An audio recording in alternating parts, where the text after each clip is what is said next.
Hey, Kyle here with winthehouseyoulove.com. Are you curious if your lender has been selling your information? A lot of people have this fear and they wonder why.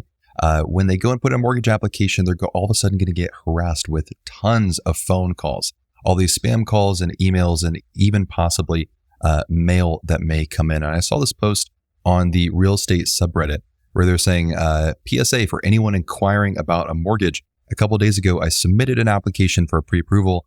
I let them do a credit check, which is what you need for a good solid pre-approval as a credit check.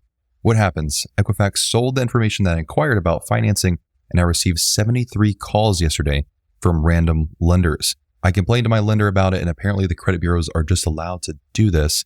Is there anything I can do to retaliate? And I totally get this sentiment. So what I want to do is explain how this works and what you can do, what's within your control. So this is what's called a trigger lead in the mortgage world.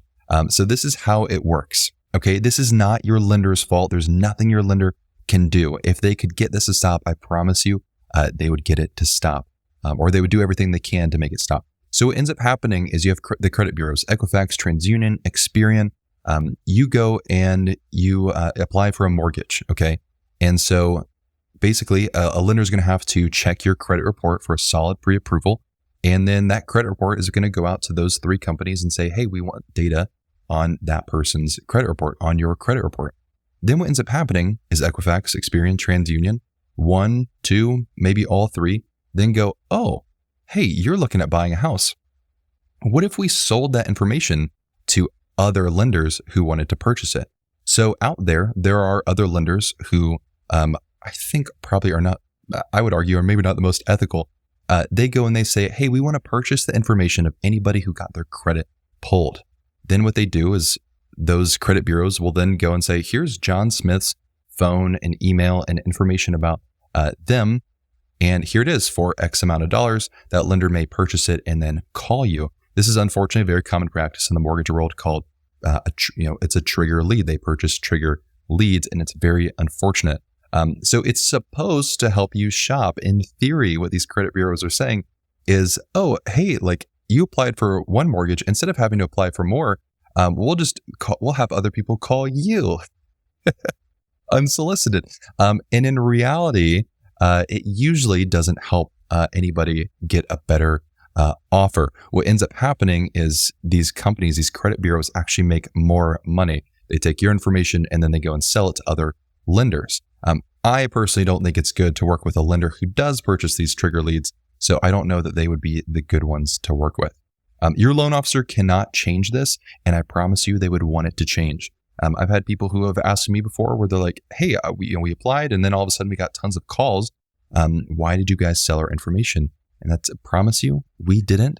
We would not try to create competition for ourselves, right? I work on a team of loan officers. We do loans in all 50 states, and we love to help you.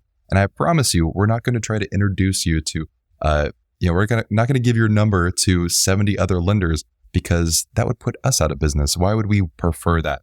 Your loan officer wants this to change. The law is what needs to change to prevent this. Unfortunately, the way that the lobbying has worked on behalf of the credit bureaus is the law in place right now allows this to happen.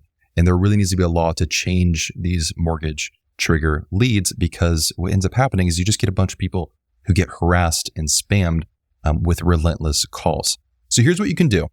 You can ask your lender to remove your phone number before running your credit. Okay, now this is not guaranteed to help fully. So what ends up happening is when your lender does run your credit, your information that you submitted will go along with that credit inquiry. Now, not all of the information. It depends on the credit reporting agency, what gets pushed over. But primarily, it's going to be your name, your social security number, and your address and date of birth that's needed to actually initiate that credit pull. Sometimes what can be transferred over as well is your phone number and email if that's included on your application. Now, your lender can remove that before they do the credit pull. So this is not guaranteed to help.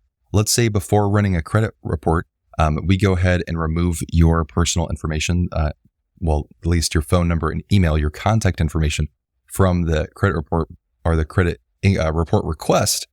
Even if we push that through, keep in mind that there's tons of data out there about who you are, your phone number, your address, your email address that's in all of these databases online that, even if your phone number isn't included on there, it's very likely they'll still be able to find your phone number. So it's not fully guaranteed to help. Even if your lender does everything they possibly can, which unfortunately is not much based on the current situation of things, it's not guaranteed. Okay.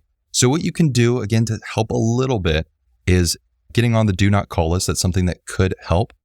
Also going to opt out pre-screen. This is supposed to prevent all of these offers, but unfortunately it's the same thing with like robocalls. Is like there's all these laws that say robocalls aren't allowed, but we still get them all the time. So if you opt out online, it opts you out for 5 years. Why?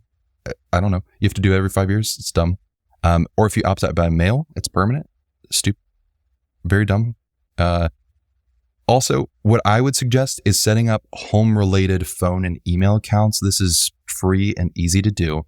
So this is what I would recommend you do. At least email. Start an email before you go through the home buying process and just call it smithfamilyhome@gmail.com. Something like that. Have a separate email address for all your home-related stuff. And not only is this going to help protect your personal email from any sort of like spam offers and things like that or solicitations, it also is going to help keep all your stuff organized. Maybe you need to remember, some document from 2 years ago after you close on your home. It's going to be in that email account. So that can be helpful there as well. You can also set up like a Google Voice number when you are, talking or interacting with anybody in the home buying world. One thing I would just be mindful of in here is don't just set up these accounts and forget about them because, for instance, if you're talking with a realtor over a Google Voice number, that's fine. But if that realtor needs to reach you and you're not, you just have been ignoring that number, you may lose out on an offer or an important piece of information that you needed to know about someone you did want to work with.